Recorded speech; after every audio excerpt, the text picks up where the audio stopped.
जय हिंद, जय भारत, जय वाणिज्य। मैं राज मुख्तारी आपका सभी का एस.एन.टी क्लास में स्वागत करता हूँ। इकोनॉमिक्स का मॉडल पेपर देख रहे थे हम। इसके पहले के वीडियो में शॉर्ट क्वेश्चन देख रहे थे, जिसमें से 21 क्वेश्चन सॉल्व किए जा चुके हैं। आइए 22 क्वेश्चन नंबर 22 देखा जाए। कह रहा है सरकारी बजट की 3 उद्देश्य बताइए। 22 नंबर क्वेश्चन कर रहा है सरकारी बजट के कोई 3 उद्देश्य बताइए।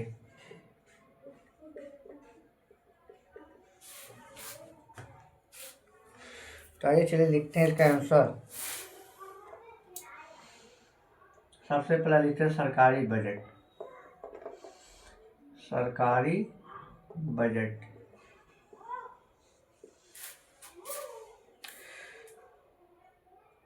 सरकारी बजट से आशय उस बाजार से है। सरकारी बजट से आशय उस बाजार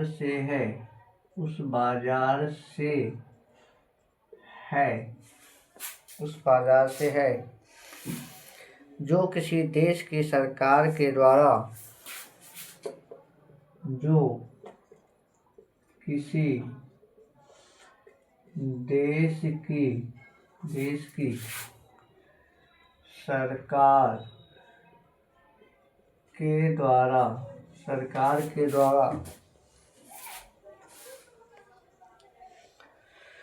अपने आय एवं व्यय का अनुमान लगाने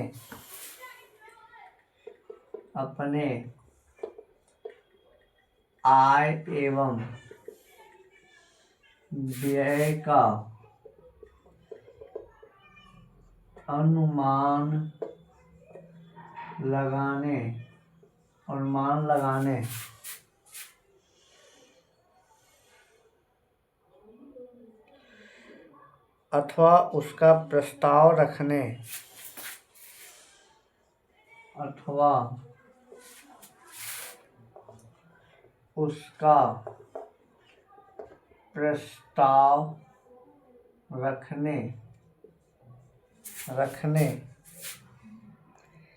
एवं देश के आर्थिक स्थिरता को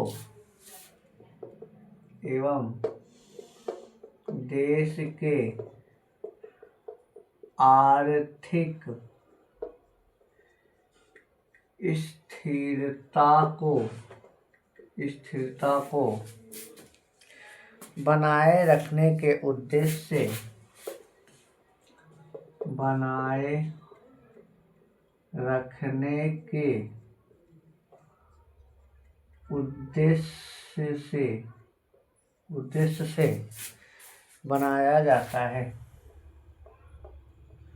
बनाया जाता है। बजट जैसे एक छोटे स्तर पे एक परिवार अपने आय व्यय का अनुमान लगाता है, उस हिसाब से किसी काम को करता है, ठीक है। तो वैसे ही देश की सरकार या राज्य की सरकार जो भी है, अपने टोटल इनकम और टोटल एक्सपेंसेस के बीच सामंजस्य बनाए रखने के लिए एक अनुमान लगाती है और उसी आधार पे जो बजट तैयार करती है उसे ही हम सरकारी बजट कहते हैं। अब आइए सरकारी बजट के उद्देश्य। सरकारी बजट के उद्देश्य 3 पूछा है, कई लिख दे रहे हैं। उद्देश्य सरकारी बजट के निम्नलिखित उद्देश्य हैं।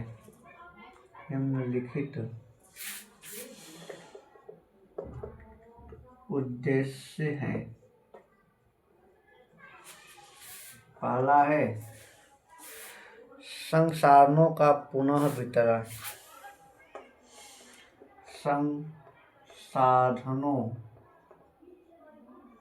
संसाधनों का पुनः वितरण।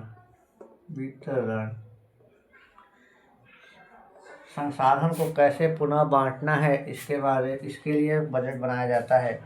आर्थिक वृद्धि में योगदान। आर्थिक वृद्धि में योगदान।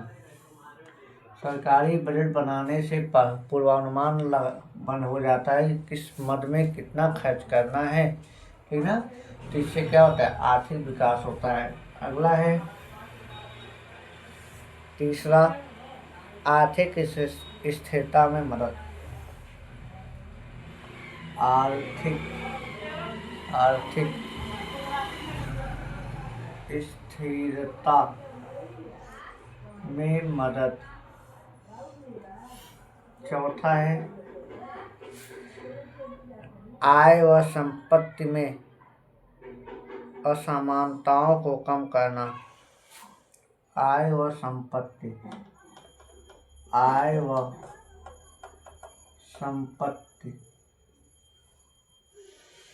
में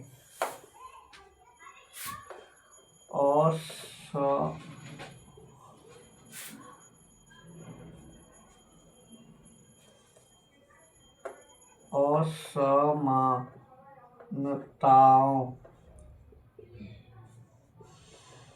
को कम करना। चौथा है सार्वजनिक उद्यमों का प्रबंध। सार्वजनिक उद्यमों का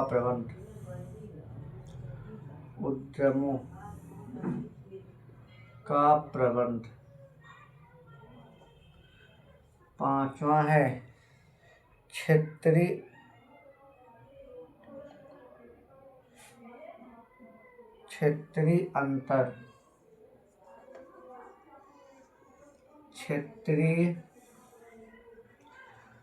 अंतर को कम करना। छठवां है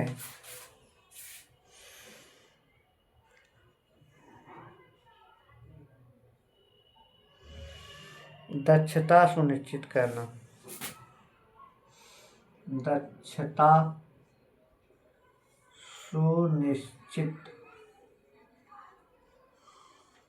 करना।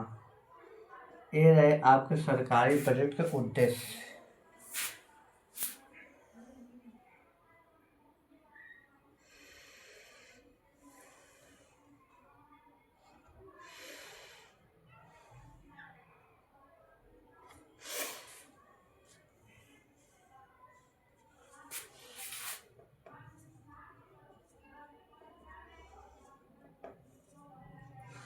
अब चलते हैं अगले क्वेश्चन की तरफ।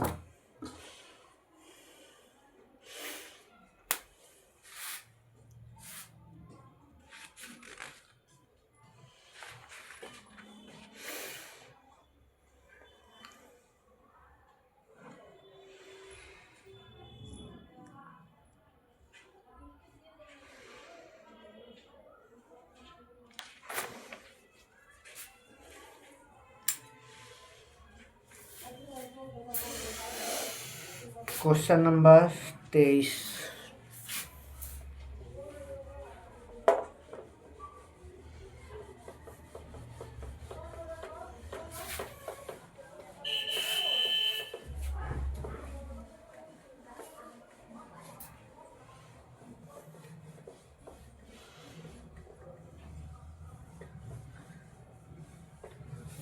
क्वेश्चन नंबर 23,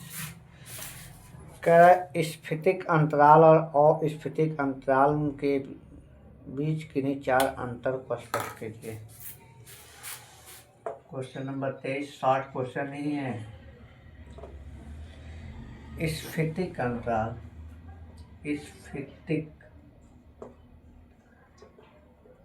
अंतराल एवं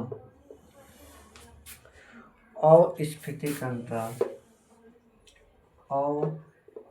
अस्फीतिक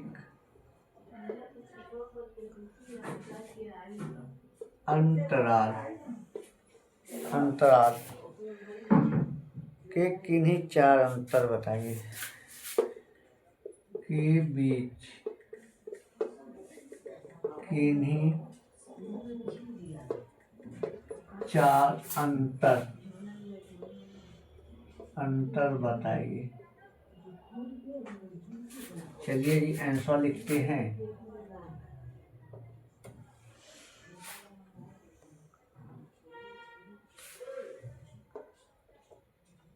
स्फीतिक अंतराल एवं अस्फीतिक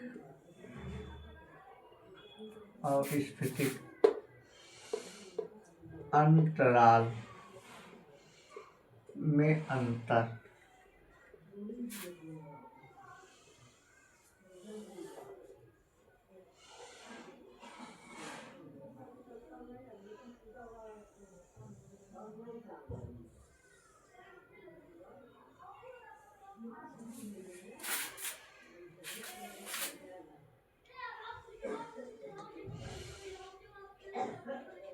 क्रम संख्या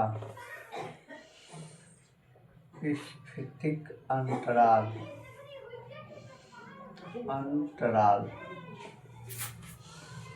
और स्फीतिक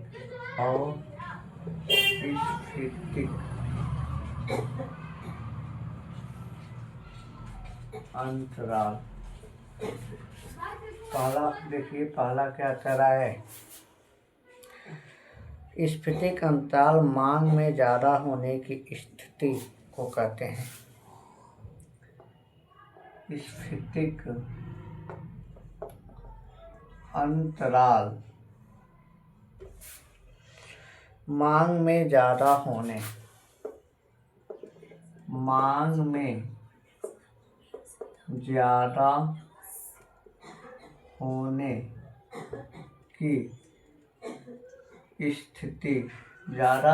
की स्थिति को कहते हैं।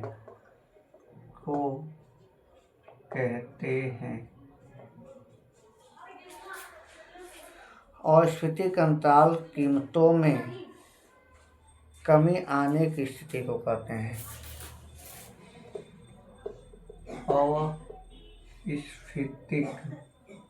अस्फीतिक अंतराल कीमतों में कमी आने की स्थिति को कहते हैं। पहला अंतर हो गया। सेकंड, दूसरा अंतर, स्फीतिक अंतराल में पूर्ण रोजगार की स्फीतिक अंतराल में पूर्ण रोजगार की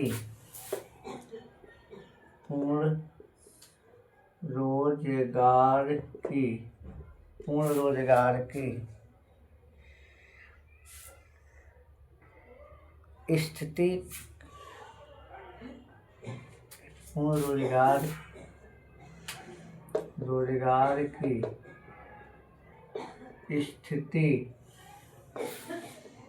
की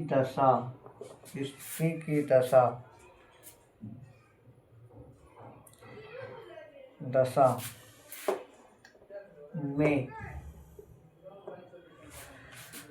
मांग जरूरत से ज़्यादा होती है।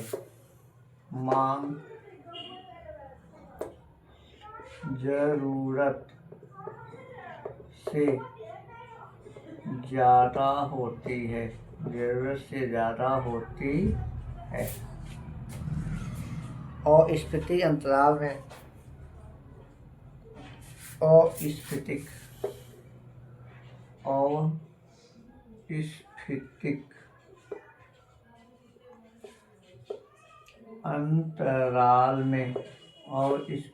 अंतराल में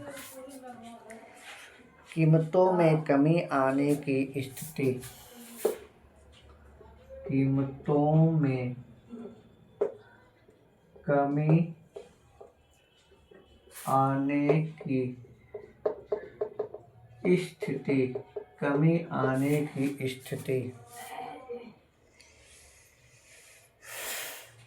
में भी मांग कम होता है। कमी आने की स्थिति में भी मांग कम होता है। सेकंड हो गया। थर्ड, तीसरा अंतर, स्फीतिक अंतराल मांग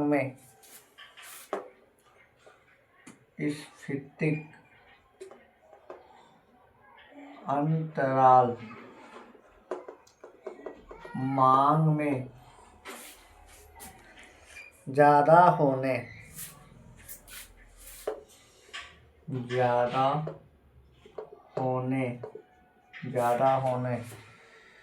और कीमतों में बढ़ोतरी को दिखाता है।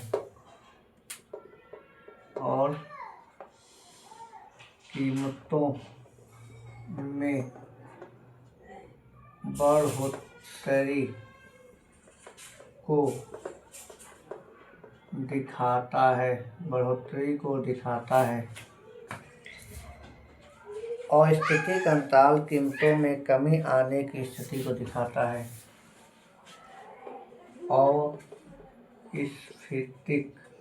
अस्फीतिक अंतराल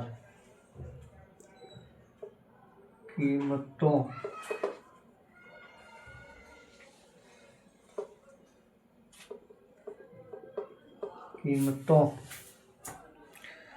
में कमी आने की स्थिति को दिखाता है। कीमतों में कमी आने की स्थिति को दिखाता है। चौथा अंतर, स्फीतिक अंतराल को कम करके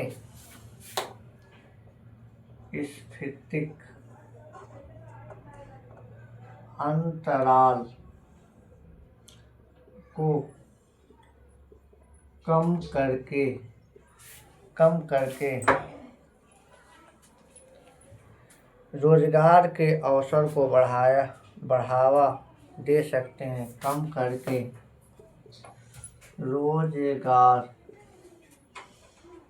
के अवसर को बढ़ावा दे सकते हैं। अस्फीतिक अंतराल को कम करके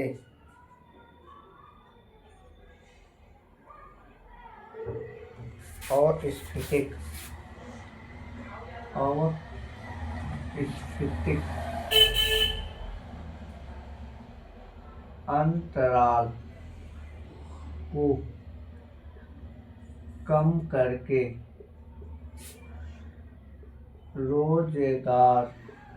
रोजगार के अवसर को बढ़ावा नहीं दे सकते हैं। ये स्फीतिक अंतराल एवं अस्फीतिक अंतराल के बीच के अंतर थे, इसको देख लीजिए। अब चलते हैं क्वेश्चन नंबर 24, अति लघुत्तरी का अंतिम क्वेश्चन। क्वेश्चन नंबर 20, लघुत्तरी वेरी शॉर्ट क्वेश्चन का अंतिम क्वेश्चन।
24 नंबर क्वेश्चन कह रहा है मुद्रा के कार्यों को लिखिए। आंसर के रूप में हम लिख सकते हैं मुद्रा के 3 कार्य हैं बताए गए मुख्य रूप से। मुद्रा के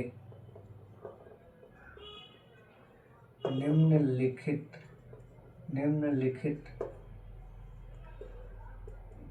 कार्य हैं। पहला है प्राथमिक कार्य। क्या है? प्राथमिक कार्य। मुद्रा के प्राथमिक कार्य 2 होते हैं। मुद्रा के प्राथमिक कार्य 2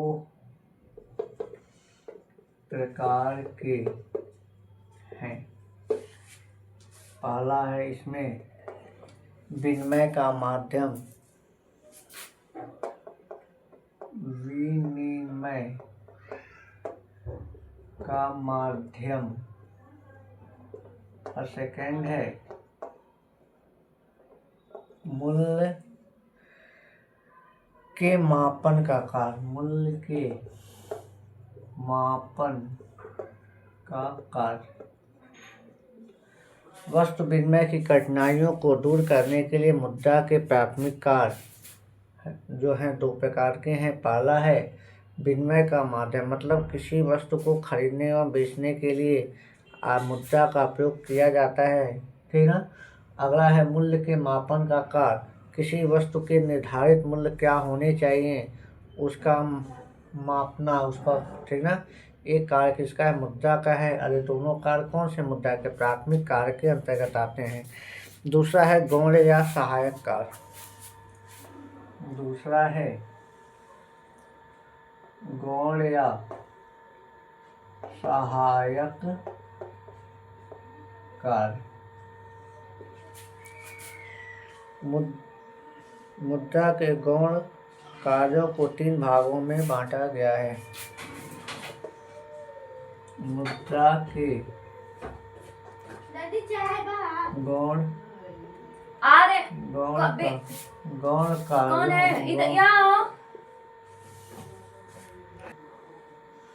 मुद्रा के गौण कार्यों को 3 भागों में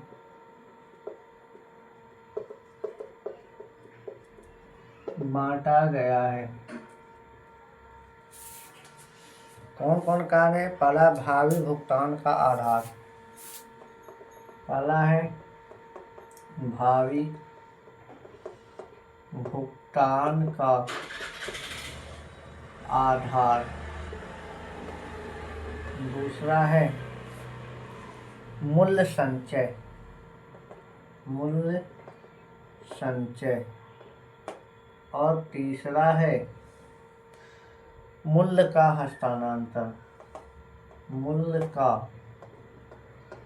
हस्तांतरण।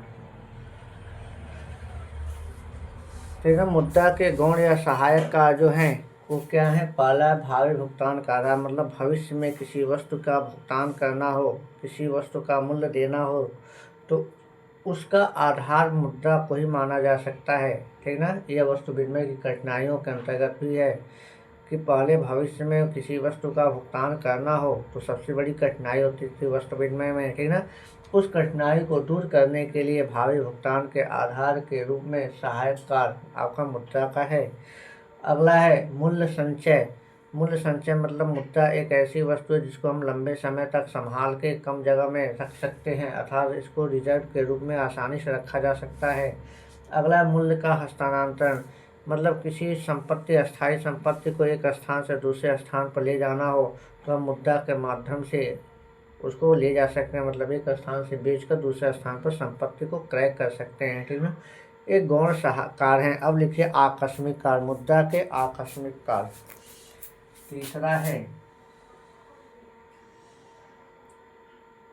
मुद्रा के आकस्मिक काल, आकस्मिक काल। मुद्रा के आकस्मिक काल 3 प्रकार के होते हैं। मुद्रा के आकस्मिक काल, आकस्मिक काल 3 प्रकार के होते हैं। कौन कौन है आकस्मिक काल? पहला सामाजिक आय का वितरण, पहला है सामाजिक आय का वितरण। समाज में आय को किस प्रकार से बांटा जाए कि अर्थव्यवस्था सही बनी रहे, ठीक है, इसका कार्य मुद्रा के द्वारा ही संभव है। दूसरा है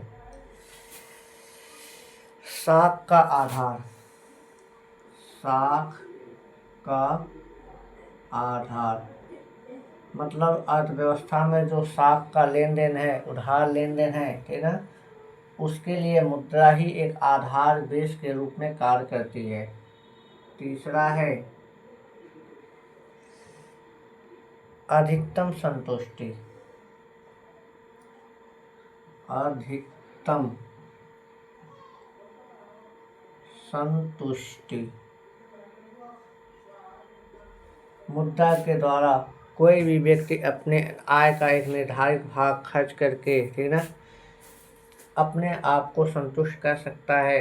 ये मुद्रा के आकस्मिक कार्य के अंतर्गत आते हैं। अब इसके बाद से लॉन्ग क्वेश्चन चलेगा।